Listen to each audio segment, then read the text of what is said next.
Hello दोस्तों, नमस्कार। हमारे चैनल पर आपका स्वागत है। मन की शांति के लिए श्रीमद् भागवत के वचन जरूर सुनें। आपकी हर समस्याओं का समाधान होगा। वीडियो को लाइक करें, सब्सक्राइब करें। वीडियो पसंद आए तो कमेंट में जय श्री हरि जरूर लिखें। Thank you. स्वागत है। श्रीमद् भगवत गीता के पास आपके हर प्रश्न का उत्तर है, चाहे आपकी कोई भी परेशानी हो, कोई भी इच्छा हो। श्रीमद् भगवत गीता आपके हर प्रश्न का उत्तर देती है, आपकी हर समस्या का हल देती है। चाहे वो परेशानी आपके मन की हो, धन की हो, या आपके शरीर की हो, या आपके रिश्तों की हो, आपको अपनी हर समस्या का उत्तर श्रीमद् भगवत गीता में ज़रूर मिलेगा। श्रीमद् भगवत गीता साक्षात भगवान की दिव्य वाणी है। इसकी महिमा अपार है, अपरिमित है। उसका यथार्थ में वर्णन कोई नहीं कर सकता। गीता सर्वशास्त्रमयी है। इसे सारे शास्त्रों का खजाना कहा जाता है। आज हम श्रीमद् भगवत गीता के अनमोल उपदेश आपको बताएंगे, जो आपकी पूरी ज़िंदगी बदल देंगे। बस आप इन बातों को वीडियो के अंत तक ध्यान से सुनिए। जो भी व्यक्ति इस वीडियो को अंत तक सुनेगा, उसे अपनी ज़िंदगी की हर परेशानी का हल अवश्य मिलेगा। उसे अपनी ज़िंदगी में जो कुछ भी चाहिए वो उसे ज़रूर मिलेगा। श्रीमद् भागवत गीता का पहला उपदेश यही है कि कोई अगर आपका अपना है या कोई आपसे बड़ा है तो उसका अपने प्रति गलत व्यवहार कभी भी सहन नहीं करना चाहिए। गीता का ये उपदेश हमारी ज़िंदगी से भी जुड़ा है। हम भी अपने मन की अधिकतर तकलीफ़ों को ये सोचकर ज़िंदगी भर सहते रहते हैं कि ये तो मेरा अपना है, ये तो मेरा बड़ा है, इसको हम कैसे कुछ कह सकते हैं। हम अगर नहीं सहेंगे, कुछ कह देंगे तो हमारे रिश्ते ही ख़राब हो जाएंगे, हमारे रिश्ते ही समाप्त हो जाएंगे। पर सोचने की बात ये है कि उस व्यक्ति को आप अपना कैसे मान सकते हैं जो आपकी तकलीफ़ों की वजह हो। अपना तो वो होता है जो हमारी तकलीफ़ों को दूर कर दे।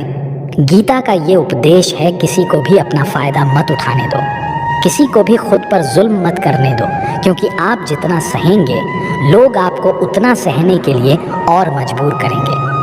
गीता का पहला अध्याय जिसका नाम अर्जुन विषाद योग है और दूसरा अध्याय जिसका नाम सांख्य योग है, इसके आरंभ में ही अर्जुन ने श्री कृष्ण के आगे अपना दुख प्रकट किया है। हे केशव, मैं कौरवों से कैसे युद्ध कर सकता हूँ? ये सब तो मेरे अपने ही है। मैं कैसे पितामह भीष्म और गुरु द्रोणाचार्य से युद्ध करूँगा, क्योंकि ये दोनों तो मेरे पूजनीय हैं। इसलिए इन गुरुजनों को मारने से तो अच्छा है मैं भिक्षा मांगकर गुजारा करूं। और जिन कौरवों से मैं युद्ध करने जा रहा हूं, वो सब धृतराष्ट्र के पुत्र मेरे भाई ही हैं, मेरे अपने ही हैं। इन सबको मारने से अच्छा है कि मैं सन्यासी बन जाऊं। तो श्री कृष्ण ने अर्जुन से कहा कि यहाँ कौन अपना है और कौन पराया है। जो अधर्म करता है उसके साथ युद्ध करना तुम्हें मोक्ष और मुक्ति देगा। तुम अपने इस मन के मोह को त्याग दो, नहीं तो सारा जग तुम्हारी निंदा ही करेगा, तुम्हें डरपोक कहेगा। और बात अपने पराये की नहीं है, बात धर्म और अधर्म की है, बात सही और गलत की है। अगर तुम गलत को सहोगे, उसका अंत नहीं करोगे, तो गलत करने वाले को और बल मिलेगा, वो और भी गलत करेगा। इसलिए अपने मोह को त्याग कर तुम युद्ध करो। महाभारत की एक और कहानी भी है। जब अर्जुन के पुत्र अभिमन्यु की युद्ध में मृत्यु हो जाती है, तब अर्जुन बहुत दुखी होते हैं, रोने लगते हैं। वह श्री कृष्ण से कहने लगते हैं कि मैं यह दुख सहन नहीं कर सकता, मैं भी अपने आप को समाप्त कर लूँगा। फिर भगवान श्री कृष्ण अर्जुन को आत्माओं के लोक में लेकर गए, जहाँ अभिमन्यु आनंद से बैठा हुआ था। क्योंकि उसने क्षत्रियोचित व्यवहार किया, इसलिए उसे उत्तम पद की प्राप्ति हुई। जब अर्जुन अपने पुत्र अभिमन्यु के पास रोते रोते पहुँचे, तो अर्जुन अपने पुत्र को देखकर बहुत प्रसन्न हुए। उसे गले से लगाकर कहने लगे कि पुत्र, मैं तेरे बिना तो जी ही नहीं सकता, मैंने तो अपने जीवन की आशा का ही त्याग कर दिया है। तो अभिमन्यु कहने लगा कि आप कौन हैं? अर्जुन बोले, मैं तेरा पिता हूँ, तू मेरा पुत्र है अभिमन्यु। तो अभिमन्यु कहने लगा कि कौन पिता कौन पुत्र? मेरे हजारों जन्म हुए हैं, किसी जन्म में आप मेरे पिता बनते हैं और किसी जन्म में मैं आपका पिता बनता हूँ। आत्मा का ना तो कोई माता होता है और ना कोई पिता होता है। जब अर्जुन ने देखा मेरा पुत्र मुझे पहचान भी नहीं रहा तो उसका सारा मोह ही खत्म हो गया। इसलिए गीता के उपदेश को ठीक से समझ लो कि यहाँ कोई अपना पराया नहीं है। जो बुरे वक्त में, तकलीफ के वक्त में तुम्हारा साथ दे, सिर्फ वही हमारा अपना है, बाकी सब पराए हैं। गीता का दूसरा उपदेश ये है कि जो चला गया है उसका कभी दुख मत करो। गीता को हम भगवान से भी बढ़कर कहें तो कोई अतिशयोक्ति नहीं होगी। श्रीमद् भगवद गीता एकमात्र ऐसा ग्रंथ है जो मनुष्य को जीने का सही तरीका बताती है। गीता जीवन में धर्म, कर्म और प्रेम का पाठ पढ़ाती है। श्रीमद् भगवद गीता का ज्ञान मानव जीवन और जीवन के बाद का जीवन दोनों उपयोगी माना गया है। इसलिए गीता के विचारों को आप हर रोज रात में सोने से पहले ज़रूर सुनें। दीपक का जीवन इसलिए वंदनीय नहीं है कि वह जलता है, बल्कि इसलिए वंदनीय है कि वह दूसरों के लिए जलता है, दूसरों से नहीं जलता। हमारी आस्था की परीक्षा तब होती है जब हम जो चाहे वह ना मिले और फिर भी हमारे दिल से प्रभु के लिए शुक्रिया ही निकले।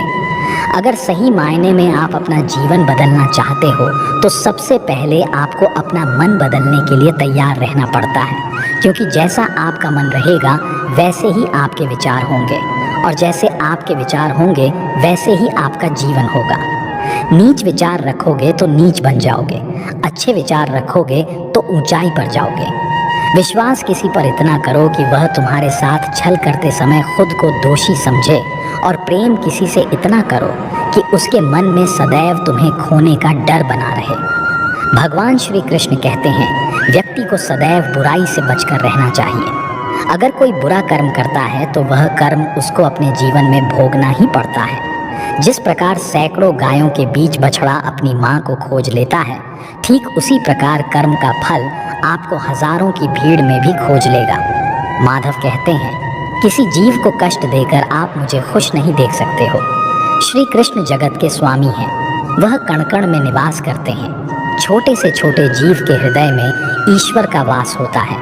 किसी जीव को कष्ट का अनुभव होना ईश्वर को कष्ट का अनुभव कराता है। इसीलिए किसी भी जीव को कष्ट देना ईश्वर को कष्ट देने के समान है। मृत्यु एक अटल सत्य है जिसे कभी बदला नहीं जा सकता है। इस संसार का जब से निर्माण हुआ है तब से जन्म मृत्यु का चक्र चलता आ रहा है। जिस प्रकार मनुष्य अपने पुराने वस्त्रों को त्याग कर नए वस्त्र धारण करता है, ठीक उसी प्रकार आत्मा पुराने व्यर्थ शरीर को त्याग कर नए शरीर को धारण करती है। यह प्रकृति का नियम है। इस सत्य को स्वीकार करके भय मुक्त होकर आज में जीना चाहिए। ज्ञानी व्यक्ति ना तो मरने वाले का शोक करते हैं और ना ही उनका शोक करते हैं जो अभी जिंदा हैं, क्योंकि वह जानते हैं जो मर गया वह फिर से जन्म लेगा और जो जिंदा है वह एक दिन जरूर मरेगा। केवल ज्ञान ही एक ऐसा अक्षय तत्व है जो कहीं भी, किसी भी अवस्था में और किसी भी काल में मनुष्य का साथ नहीं छोड़ता। धरती पर जिस प्रकार मौसम में बदलाव आता है, ठीक उसी प्रकार जीवन में भी सुख दुख आता जाता रहता है। युद्ध हो या जीवन, सफलता केवल 3 शस्त्रों से प्राप्त होती है: धर्म, धैर्य और साहस। कोई भी मनुष्य जन्म से नहीं बल्कि अपने कर्मों से महान बनता है। कुछ पाना है तो खुद पर भरोसा कीजिए, क्योंकि सहारे कितने भी सच्चे और अच्छे हों, साथ छोड़ ही जाते हैं। मित्र गरीब है या अमीर मायने नहीं रखता, बल्कि वह आपके बुरे समय में आपका साथ कितना देता है या मायने रखता है। धर्म चाहे जो भी हो, अच्छे इंसान बनो। हिसाब तुम्हारे कर्म का होगा, धर्म का नहीं। खुशी के लिए काम करोगे तो खुशी नहीं मिलेगी, लेकिन खुश होकर काम करोगे तो ज़रूर मिलेगी। जब आप दूसरों के लिए अच्छा चाहते हैं तो वही अच्छी चीज़ें आपके जीवन में वापस आती हैं। यही प्रकृति का नियम है। आपका मूल्य इससे तय नहीं होता कि आप क्या हैं, ये इससे तय होता है कि आप खुद को क्या बनाने की क्षमता रखते हैं। हंसता हुआ मन और हंसता हुआ चेहरा, यही सच्ची संपत्ति है। मनुष्य हमेशा अपने भाग्य को कोसता है, ये जानते हुए भी कि भाग्य से भी ऊंचे हमारे कर्म हैं। कभी कभी लगता है कि अच्छे कार्य करते रहने से उसका फल अच्छा नहीं मिलता और भगवान सारे दुख हमारी ही झोली में डाल देता है, लेकिन ऐसा नहीं है। कभी भी जब पुण्य कार्य करें तो उसको ईश्वर पर समर्पित कर दें और मन में किसी भी तरह का भाव ना रखें। इस संसार में सब कुछ अंतवंत है। पाप और पुण्य दोनों इस संसार से संबंधित हैं, इसलिए पाप और पुण्य भी अंतवंत हैं। पुण्य सुख देकर और पाप दुख देकर अंत को प्राप्त होता है, लेकिन पाप और पुण्य में थोड़ा अंतर यह है कि पुण्य का फल यदि हम नहीं चाहते तो उस फल को अस्वीकार करने के लिए स्वतंत्र हैं। इसलिए जो भी हम सत्कर्म करते हैं अंत में प्रभु को समर्पित कर देते हैं।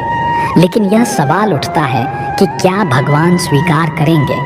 निश्चित स्वीकार करेंगे, क्योंकि भगवान ने स्वयं गीता में अर्जुन से कहा है, हे कुंती पुत्र, तुम जो भी करते हो, जो भी खाते हो, पवित्र यज्ञाग्नि में जो आहुति डालते हो, जो भी दान देते हो, जो भी तपस्या करते हो, वह सब मुझे अर्पित करते हुए करो।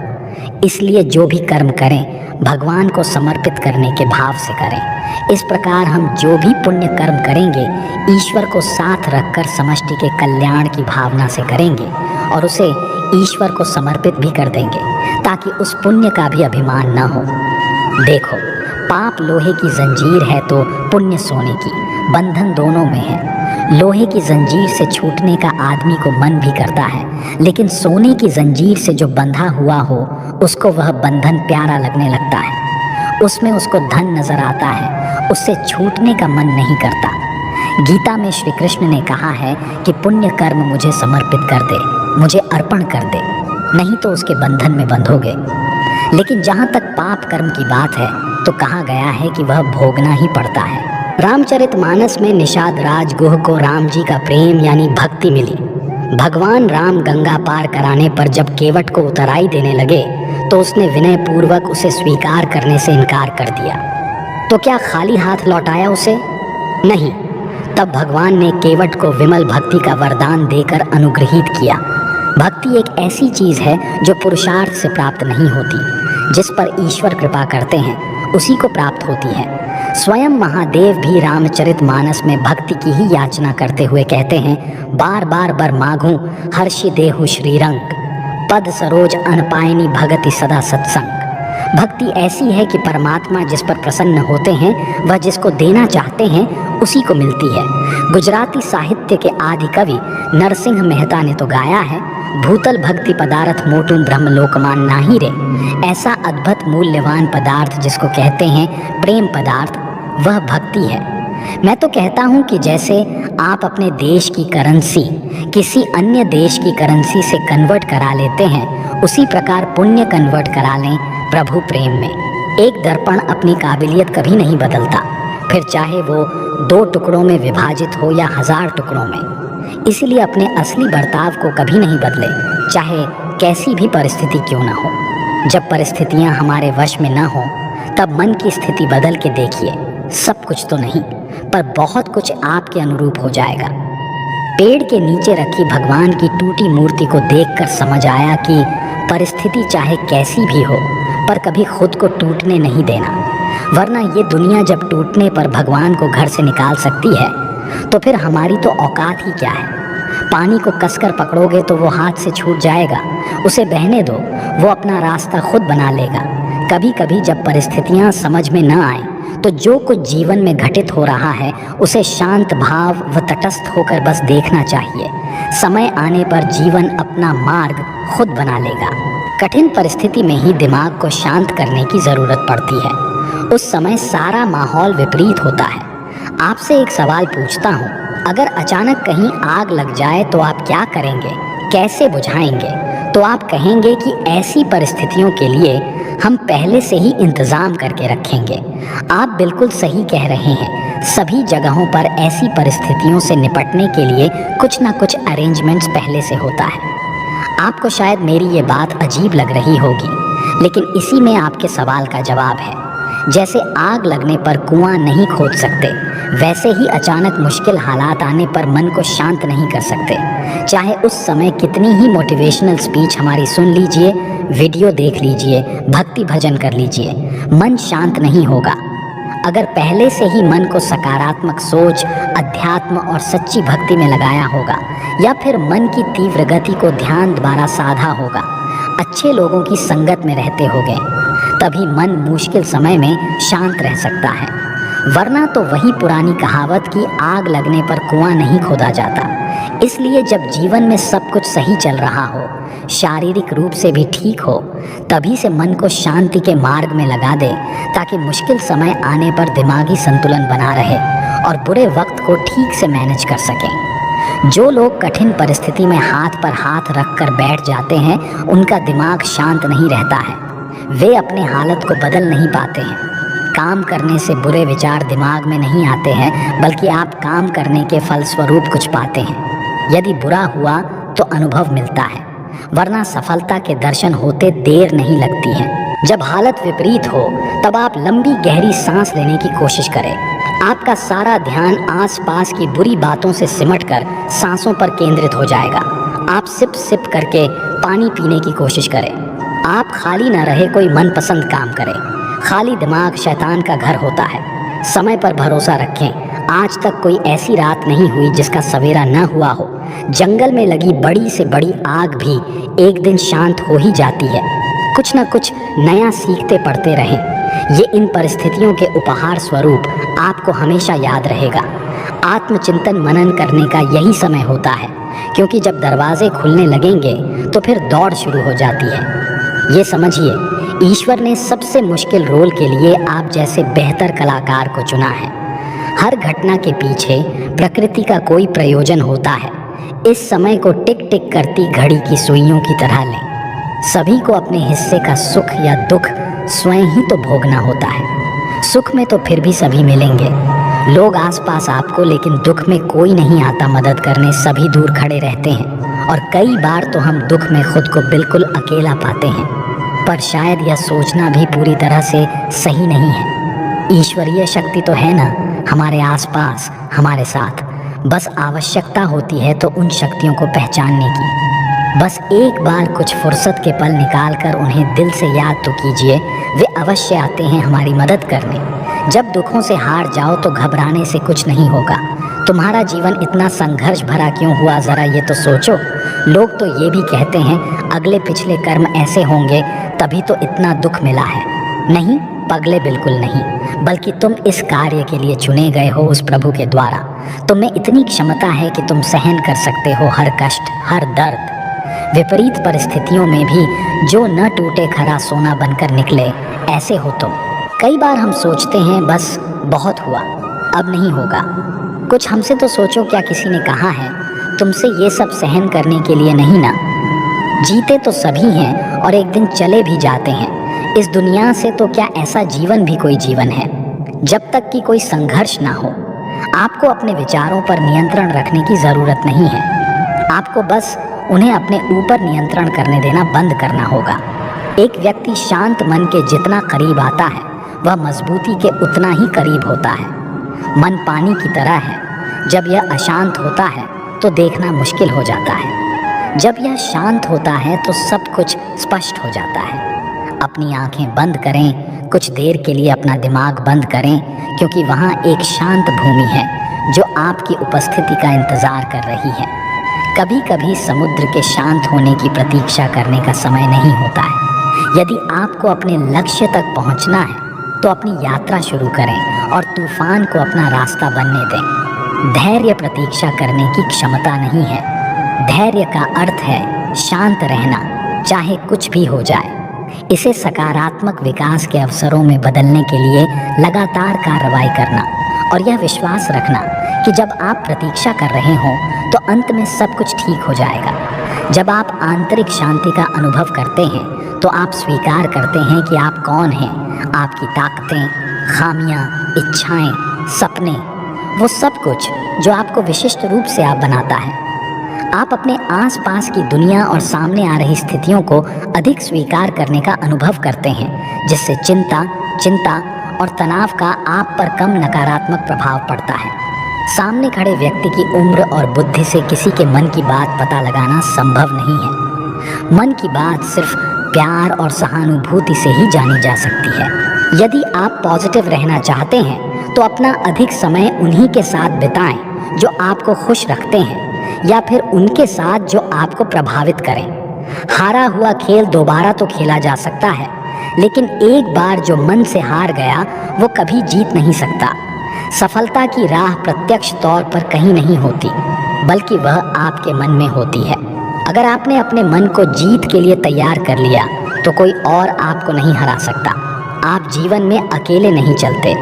कभी कभी जब आप चीज़ों से निपटते हैं तो ऐसे लोग होते हैं जो आपके साथ होते हैं, और फिर ऐसे लोग भी होते हैं जो केवल यह देखते हैं कि आप चीज़ों से कैसे निपट रहे हैं। किसी भी स्थिति में आपको खुद पर नियंत्रण रखना चाहिए और किसी भी तरह के लोगों के साथ अच्छे संबंध बनाने चाहिए। इसलिए शांत और निर्मल आभा बनाए रखें और आपके लिए चीज़ों से निपटना आसान हो जाएगा। यदि आपका मन शांत है तो विश्वास करें, आप इस दुनिया में कुछ भी जीत सकते हैं। ऐसा इसलिए है क्योंकि आप अपने कर्मों का उपयोग करने में सक्षम होंगे और चमत्कार के अलावा कुछ नहीं देंगे। और दुनिया आश्चर्यों के सामने झुकती है। कोई किसी के दुख का कारण नहीं होता, ये तो अपने ही कर्म होते हैं जिसकी वजह से दुख उठाने पड़ते हैं। आज कौन सुखी नहीं होना चाहता, परंतु वह इसके लिए जो कर्म कर रहा है उसमें सुख है ही नहीं तो मिलेगा कहाँ से। कर्म प्रधान विश्व करी राखा, जो जस करी सो तस फल चाखा। हम आज जो कुछ कर रहे हैं वह निष्फल नहीं होता, देर सवेर उसका फल अवश्य मिलता है। विज्ञान भी कहता है कि हर क्रिया की प्रतिक्रिया होती है। आग में यदि हाथ डाला जाए तो हाथ तुरंत जल जाता है, परंतु एक वृक्ष का बीज आज बोया गया तो उसमें फल आने में कई वर्ष लग जाएंगे, पर फल मिलेगा अवश्य। शुभ कर्म का फल शुभ और अशुभ का अशुभ होना ही है। आज हम जो कुछ हैं वह पिछले कर्मों का देन है। इसी को प्रारब्ध कहते हैं। प्रारब्ध के बाद पुरुषार्थ बहुत महत्वपूर्ण है।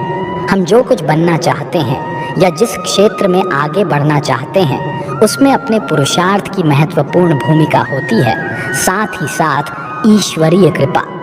ईश्वर अनुकूल या प्रतिकूल परिस्थितियां देता है। उन परिस्थितियों से अपनी बुद्धि और सामर्थ्य के बल पर निपटना तो आपको ही होगा।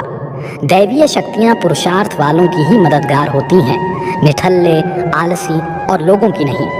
गीता में भगवान कृष्ण ने योग क्षेमम वहाम्यहम की बात कही है, वही कर्म की प्रधानता को दर्शाया है। भगवान पर पूर्ण रूप से आश्रित होकर देखिए। श्रद्धा और विश्वास के साथ भगवान से निकटता बढ़ाने पर वे सब जिम्मेदारी स्वयं वहन करते हैं। जीवन यापन की सारी वस्तुएं भगवान द्वारा प्रदत्त हैं, पर आलसी कामचोर उसे नहीं पा सकता। मनुष्य को ईश्वर ने असीमित शक्ति दी है, बुद्धि और पुरुषार्थ दिया है, जिसके बल पर क्या हासिल नहीं किया जा सकता।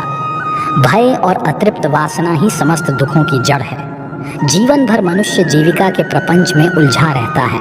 मैं और मेरा, तू और तेरा का जाल बुनकर स्वयं उसी में उलझा हुआ अनेकों प्रकार के अनैतिक कर्मों में लगा रहता है। भविष्य के भय को सोचकर अपना वर्तमान भी बिगाड़ लेता है और श्रेय मार्ग को छोड़कर प्रेय मार्ग का अनुगामी हो जाता है, जिसमें दुख के सिवा कुछ है ही नहीं। इस मार्ग पर चलने वाले लोग जीवन की सत्यता मृत्यु को भी नकारने लगते हैं और भविष्य के लिए नैतिक अनैतिक तरीका अपना कर संग्रह में लगे रहते हैं। लोभ, मोह और स्वार्थ से ऊपर उठे बिना सच्चे सुख की कल्पना नहीं की जा सकती। सच्चा सुख तो त्याग की राह पर चलकर पाया जा सकता है। हमारा सनातन धर्म भौतिक सुख के उपभोग को बुरा नहीं मानता, पर इसका आधार धर्म होना चाहिए।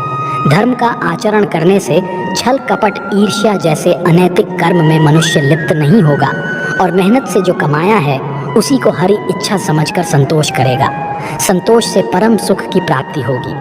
क्रोध, लोभ, मोह सभी दुख देने वाले हैं, इनसे हमेशा बचना चाहिए, अन्यथा सुख शांति दूर भागेगी। त्याग और परहित से बढ़कर कोई सुख नहीं है, इसे यथासंभव अपने आचरण में लाना चाहिए। कभी किसी अंधे को सड़क पार कराकर, किसी प्यासे को पानी पिलाकर देखिए, लोगों से मधुर व्यवहार करके देखिए। इसमें आपका कोई पैसा खर्च नहीं होगा, पर अतुलनीय सुख की प्राप्ति होगी। विश्वास करना सीखिए। विश्वास कीजिए कि सारी सृष्टि को रचने वाला परमेश्वर है और हम सभी उसकी संतान हैं। विश्वास किसी तर्क की कसौटी पर नहीं कसा जा सकता। अतः सभी में, चाहे वह इंसान हो, पशु पक्षी हो या पेड़ पौधे हो, सब में ईश्वर का वास मानकर घृणा को त्याग कर प्रेम करना सीखिए। यही सतत सुख शांति की राह है। घर में छोटे मोटे मनमुटाव तो चलते रहते हैं, पर ये कलह के कारण बनकर दुखदाई भी हो जाते हैं। इसका मुख्य कारण है कि हम अधिकार की गांठ तो मजबूती से बांध लेते हैं, पर कर्तव्य की पूरी तरह उपेक्षा करते हैं। अपना कर्तव्य भली भांति निभाते हुए यदि दूसरों की बातों पर गौर पूर्वक विचार किया जाए तो निश्चित लगेगा कि मनमुटाव के अनेक कारण बेसिर पैर के बेतुके ही थे। अहम पालने के बजाय यदि कारणों की तरफ सोचा जाए तो मनमुटाव का प्रश्न ही नहीं होगा। सेवा लेने की बजाय सेवा देने का भाव आपकी खुशी कई गुना बढ़ा देगा। प्रेम और मधुर व्यवहार से मनुष्य क्या, पशु पक्षी भी अपने बन जाते हैं। जीवन का मार्ग टेढ़ा मेढ़ा कांटों से भरा है। जीवन कोई फूलों की सेज नहीं है जो आसानी से पार हो जाए। हमें इसी उतार चढ़ाव के जीवन में स्वयं को कैसे आगे बढ़ाना है, यही विचारणीय है। परिस्थितियां तो आपको हंसाएगी भी और रुलाएगी भी, पर अपने संतुलन को नहीं खोना। हर स्थिति परिस्थिति का सामना करते हुए चलते चले जाओ। भगवान कृष्ण ने गीता में यही उपदेश दिए हैं कि विपरीत परिस्थितियों में भी संतुलन बनाकर जीवन के मार्ग पर कैसे बढ़ते जाना है। पहली बात तो यही कि अपने नियमों में दृढ़ बनिए, अनुशासन का पालन कीजिए और छोटी छोटी बातों में उलझकर समय व्यर्थ नहीं करना। यह समझिए कि जीवन बहुत मूल्यवान है, जो समय निकल गया वह लौट कर नहीं आ सकता। इसलिए व्यर्थ की बातों में अपना समय और शक्ति ना बर्बाद करें। अपने जीवन का कोई एक लक्ष्य निर्धारित कीजिए, क्योंकि लक्ष्यहीन जीवन का कोई मूल्य नहीं। जब आपके सामने कोई लक्ष्य होता है तो व्यक्ति को दिशा भी मिलती है और कुछ करने का उत्साह भी। वैर भाव, ईर्ष्या, क्रोध, यह जब ऐसे दुर्गुण हैं जो आपकी प्रगति में बाधक हैं, इस सब से हमें दूर रहना है। यदि आप किसी के साथ वैर भाव या बदला लेने की भावना लेकर चलते हैं तो आप अपनी ऊर्जा का स्वयं ही ह्रास कर रहे होते हैं। दुर्गुणों को एक एक करके बाहर निकालना है और सद्गुणों को अपने अंदर भरते जाना है, क्योंकि बुरी आदतें हमारे अंदर किराएदार बनकर आती हैं और फिर मालिक बनकर बैठ जाती हैं, जो दुख और अशांति का कारण बनती है। अपने स्वभाव को और आदतों को लगातार चेक करते रहिए कि कहीं मैं गलत दिशा में तो नहीं जा रहा। आत्मचिंतन ही एक ऐसा आईना है जो आपको आपकी बुराइयों से अवगत कराता है, क्योंकि किसी के कहने से आप नहीं मानेंगे। स्वयं का निरीक्षण करते रहिए और धीरे धीरे अपने व्यक्तित्व को निखारते रहिए। अध्यात्म से जुड़कर आप अपने को बहुत ऊंचा उठा सकते हो, क्योंकि जिस व्यक्ति के जीवन में धर्म नहीं, भक्ति नहीं, वह तो पशुवत जीवन जी रहा है। सबसे बड़ी अशांति का कारण तो हमारी सोच है। वही सोच जब गुरु से जुड़ती है और भगवान से जुड़ती है तो साधारण मनुष्य भी असाधारण हो जाता है। अपने जीवन को संतुलित करना, नियमों से बांधना, आध्यात्मिक होना, ध्यान, पूजा पाठ, हर चीज़ के लिए समय निर्धारित करके चलना, मन में नकारात्मक विचारों को ना आने देना, सब शुभ को ही अपनी ओर आमंत्रित कीजिए। यही शांति का मूल मंत्र है। सनातन धर्म में कर्म कार्य कारण के सिद्धांत से जुड़ा हुआ है। कर्म का अर्थ है कोई कार्य या क्रिया जिसके आधार पर अन्य प्रतिक्रियाएं या परिणाम निकलते हैं। मनुष्य के अच्छे कर्म का अच्छा प्रभाव और उसके बुरे कर्म का बुरा प्रभाव देते हुए पूर्व जन्मों का एक चक्र बन जाता है, क्योंकि कुछ कर्म ऐसे होते हैं जिनका भुगतान उस जन्म में नहीं होता। इस तरह इस चक्र में अगले जन्म में उन कर्मों का फल भुगतना ही होता है। वहीं कार्य कारण सिद्धांत का संबंध न केवल भौतिक युग से होता है, बल्कि हमारे द्वारा किए जा रहे कार्यों, सोचे जा रहे विचारों, कहे जा रहे शब्दों तक पर यह लागू होता है। कई बार हम कुछ ऐसे कार्य करते हैं जो हम करना नहीं चाहते, पर वह पूर्व जन्म के कर्म के आधार पर निश्चित होते हैं, जिस कारणवश वह कार्य किसी न किसी माध्यम से पूर्ण हो ही जाता है। जैसे ही पूर्व जन्म का हमारा चक्र समाप्त हो जाता है, व्यक्ति को उसी समय मोक्ष की प्राप्ति हो जाती है।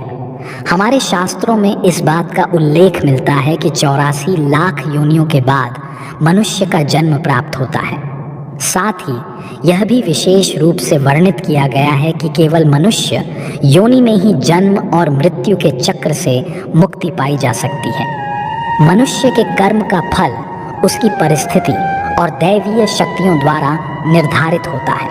ऐसा कहा जाता है कि यदि अच्छे कर्म बुरे कर्म की तुलना में अधिक हैं तो बुरे कर्मों का फल इसी जन्म में और अच्छे कर्मों का फल अगले जन्म में मिलना निर्धारित होगा। इसी तरह यदि मनुष्य द्वारा किए गए कर्म में बुरे कर्म अच्छे कर्मों की तुलना में अधिक हैं, तो इस जन्म में अच्छे कर्म भोगने होंगे, जबकि बुरे कर्मों को भोगने के लिए अगला जन्म निर्धारित होगा। मनुष्य को कौन कौन से कर्म करने चाहिए? मनुष्य को अपने घर परिवार की आवश्यकताओं का ध्यान रखना चाहिए। अधिक पैसा होने के बावजूद ज़रूरत पड़ने पर उसे संभाले रखना भी बुरा कर्म बताया गया है। उस धन का इस्तेमाल मुसीबत के समय अवश्य करें। धन बचाने के लालच में न पड़ें, अपनी आय से अधिक खर्च न करें और अपने सामर्थ्य के अनुसार ही दान पुण्य करें। हमेशा अच्छे लोगों की में संगत में रहें और दुष्ट छल कपटी की संगति से खुद को बचाकर रखें। बुरी संगति हमें अक्सर बुरे परिणाम ही देती है। कभी भी खुद के स्वार्थ के लिए दूसरों का अहित करने का न सोचें। शास्त्रों में इस बात का उल्लेख किया गया है कि जो जैसा बोता है उसे वैसा ही आगे चलकर काटना भी पड़ता है। कभी किसी व्यक्ति से कुछ छल से छीनने का प्रयास न करें। इसे किए गए सभी पुण्य नष्ट हो जाते हैं और आप पाप के भागीदार बन जाते हैं। गरुड़ पुराण में इस बात का उल्लेख मिलता है कि किसी भी मनुष्य द्वारा किए गए बुरे कर्मों का परिणाम उसके जन्म से लेकर मृत्यु और उसके बाद तक दुखों का कारण बनता है। वह अपनी हर अवस्था में दुख भोगता है। अच्छे कर्म के बनने से पहले हमें इस पर ध्यान देने की ज़रूरत है कि आखिर अच्छे कर्मों के बनने का सबसे पहला पड़ाव क्या है। मनुष्य के द्वारा किए जाने वाले सभी कर्म उसके विचारों से निर्मित होते हैं। हमारी सकारात्मक या नकारात्मक सोच विचारों को जन्म देती है और वही विचार कर्म बनते हैं। इस तरह सोच सकारात्मक होने पर ही अच्छे कर्मों का निर्धारण हो सकता है। अच्छे कर्म को करने के लिए हमारे आसपास का वातावरण बहुत अधिक जिम्मेदार होता है। कहा भी जाता है कि जैसा वातावरण वैसे हम। इसलिए कोशिश करें कि अपने घर का वातावरण और शरीर का आभा मंडल सकारात्मक बनाए रखें। मृत्यु के पश्चात हमारे भीतर संग्रहित हुए कुछ कर्म अगले जन्म में चले आते हैं, उसे प्रारब्ध कहते हैं। सनातन धर्म में 3 प्रकार के प्रारब्ध का उल्लेख किया गया है। मंद प्रारब्ध, जिसे वैदिक पुरुषार्थ के द्वारा बदला जा सकता है। तीव्र प्रारब्ध हमारे पुरुषार्थ और संतों के पुरुषार्थ से बदल सकता है। तरतीव्र प्रारब्ध अपरिवर्तनीय है, क्योंकि इसमें जो होना है वो होकर ही रहेगा।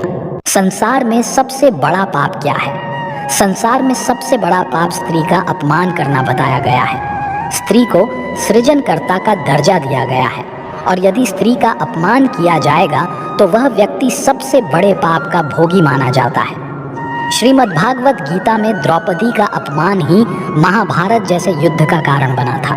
पुण्य किसी के द्वारा निस्वार्थ भाव से की गई सहायता, सकारात्मक विचार, द्वेष भावना, लोभ, लालच और अहंकार को अपने ऊपर हावी न होने देना है, जबकि पाप में इन सभी के द्वारा किए गए कर्मों का परिणाम शामिल है। कर्म धर्म का मूल अंश है। कर्म के अभाव में धर्म संभव नहीं है। धर्म के नियम के अनुसार सकाम व पुण्य कर्म करने चाहिए, जिससे सुख और खुशी की प्राप्ति होती है। मनुष्य का सबसे बड़ा कर्म क्या है?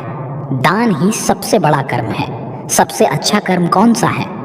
अकर्ता भाव से किया गया कोई भी अच्छा कर्म ही सबसे उत्तम कर्म है। कर्ता भाव से किया गया कोई भी अच्छा कर्म अच्छा तो है, पर उत्तम नहीं है। गीता में कर्म क्या है?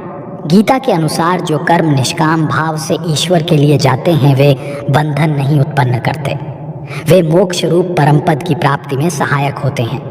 इस प्रकार कर्म फल तथा आसक्ति से रहित होकर ईश्वर के लिए कर्म करना वास्तविक रूप से कर्मयोग है और इसका अनुसरण करने से मनुष्य को अभ्युदय तथा निश्रेयस की प्राप्ति होती है।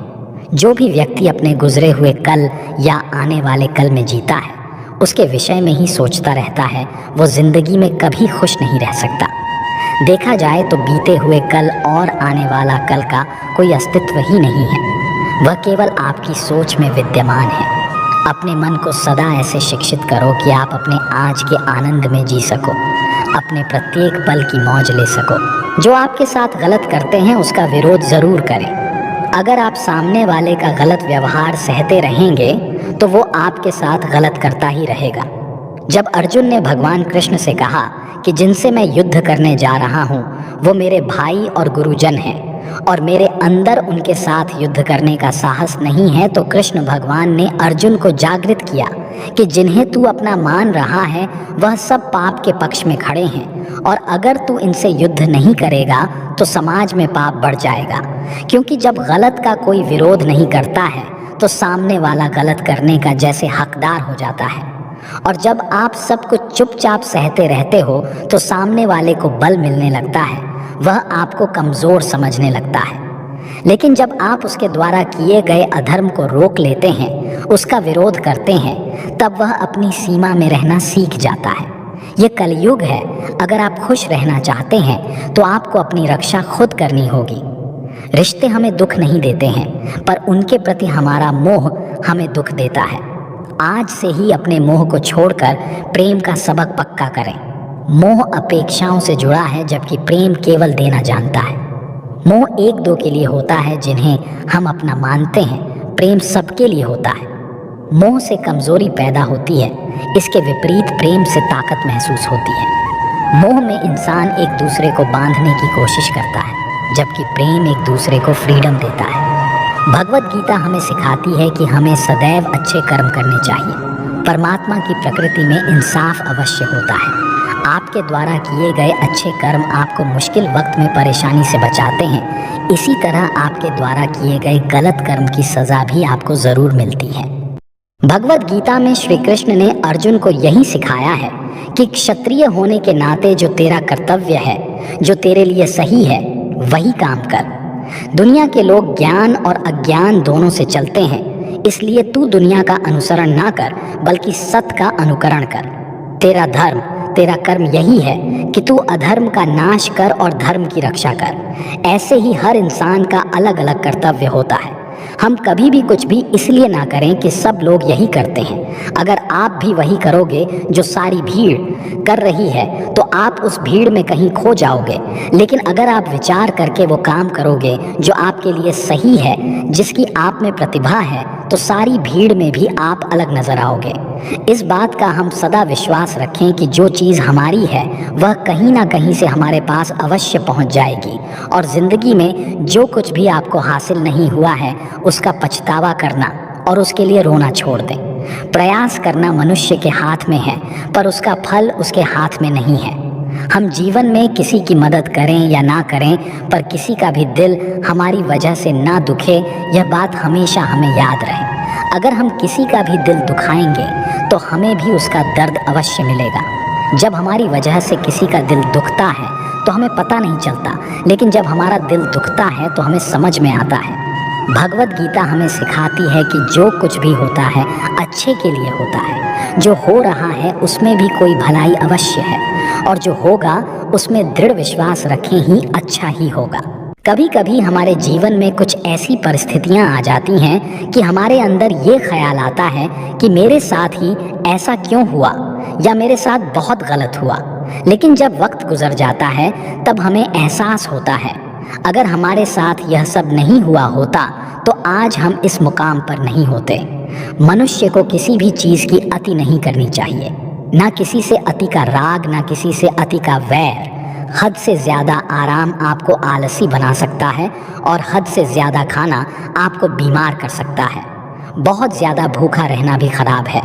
पूरी नींद, पूरा विश्राम, पूरा भोजन हर व्यक्ति के लिए ज़रूरी है।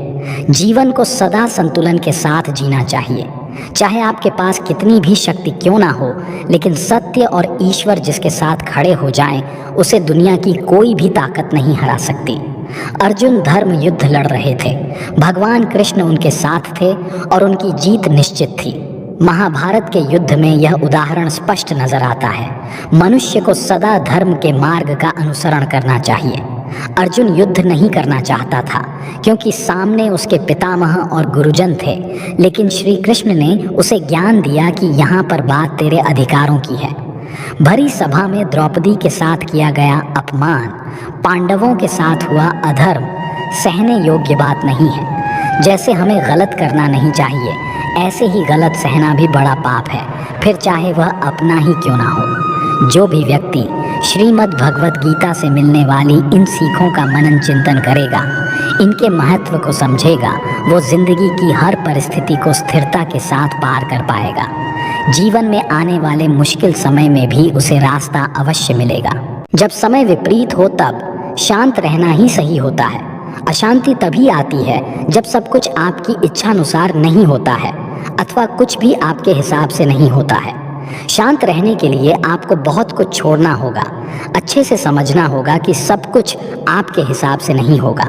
और इसके अलावा किसी से भी कोई उम्मीद न रखें। जब हम किसी से कोई उम्मीद करते हैं और वह पूरी नहीं होती, तब दुख होता है और सोच सोच कर मन अशांत रहने लगता है। और जब मन अशांत रहता है तो कुछ भी अच्छा नहीं लगता और व्यक्ति शक्तिहीन सा महसूस करने लगता है। इसके अलावा इस बात से बहुत दूर रहें कि कोई क्या कर रहा है, क्यों कर रहा है, कैसे कर रहा है। कोई भी व्यक्ति जितना बता दे उतना ही सुन लें, उसके आगे कुरेदने की आवश्यकता नहीं है। अपने धर्म के अनुसार अपने प्रभु से मन लगाएं, प्रभु में विश्वास रखें। जो कुछ सुलभ है उसी में खुश रहना सीखें। अपनी सेहत का ध्यान रखें। आप जितना प्रकृति के नज़दीक होंगे उतना ही आप खुद में शांति की अनुभूति करेंगे। आप किसी नदी, किसी पर्वत पर भी जा सकते हैं। आप ध्यान द्वारा भी शांति प्राप्त कर सकते हैं। मन का बेचैन होना उसका स्वभाव है। हमारे मन को लगता है कि अगर वह अलग अलग बातों के बारे में सोचता रहेगा तो हमें आने वाली हर मुश्किल और मुसीबत से बचा लेगा, पर ऐसा होता नहीं है। हम अपने जीवन का काफ़ी अधिक समय सोच विचार करके परेशान होने में निकाल देते हैं। भगवान श्री कृष्ण कहते हैं कि मन का यह स्वभाव बदलना मुश्किल ज़रूर है, असंभव नहीं। अच्छा, अब आप एक बात बताइए, क्या आप कौए को कह सकते हैं कि वो कांव कांव की आवाज़ ना करे? या फिर क्या आप किसी मेंढक को कह सकते हैं कि वह पानी देखते ही ऊंची छलांग ना मारे? हमारे मन का भी कुछ ऐसा ही है। जीवन में कुछ भी होता है, अच्छा या बुरा, हमारा मन उस पर कांव कांव करने लगता है। कांव कांव से मेरा मतलब है चिंता करना, व्याकुल होना। कोई बुरी बात होती भी नहीं है और मन परेशानी की ऊंची ऊंची लपटें लेने लगता है। कभी कभी तो मुझे ऐसा लगता है कि हम में से कई लोग सिर्फ परेशान होने के लिए जीते हैं। सारी परेशानी, पीड़ा, दुविधा अक्सर हमारी मन की बनाई हुई कहानियाँ होती हैं। हमारे मन को शांत और स्थिर करने के लिए दो उपाय देते हैं। पहला, ध्यान लगाना या मेडिटेट करना। दूसरा, वैराग्य भाव सीखना। अब ध्यान या मेडिटेशन शब्द सुनते ही आप में से कई लोग कहेंगे कि आप आंख बंद कर सांसें अंदर बाहर नहीं ले सकते। यहाँ हम सब गलती कर बैठते हैं। मेडिटेशन या ध्यान का मतलब सिर्फ आंख बंद कर बैठना नहीं होता। मेडिटेशन का मतलब होता है अपना पूरा ध्यान किसी चीज़ पर लगाना और उसे हटने नहीं देना। अगर आप रोटी बना रहे हैं तो सिर्फ उस बात पर ध्यान दीजिए। अगर आप पिक्चर देख रहे हैं तो अपना पूरा ध्यान पिक्चर पर लगाएं। ये मत सोचिए कि पिक्चर देखकर आप अपना कितना वक्त बर्बाद कर रहे हैं। जब आप जीवन के हर छोटे बड़े काम को पूरे ध्यान से करते हैं तो आपका जीवन ही एक मेडिटेशन बन जाता है। ऐसे जीवन में शांति, स्थिरता, साहस और सफलता का होना अनिवार्य है। वैराग्य भाव दूसरा उपाय। वैराग्य का अर्थ यह नहीं कि आप सब कुछ छोड़कर जंगल में जाकर बैठ जाएं। वैराग्य का सच्चा अर्थ है कि आप जो काम कर रहे हैं उसका क्या नतीजा या रिजल्ट निकलेगा उसकी चिंता ना करें।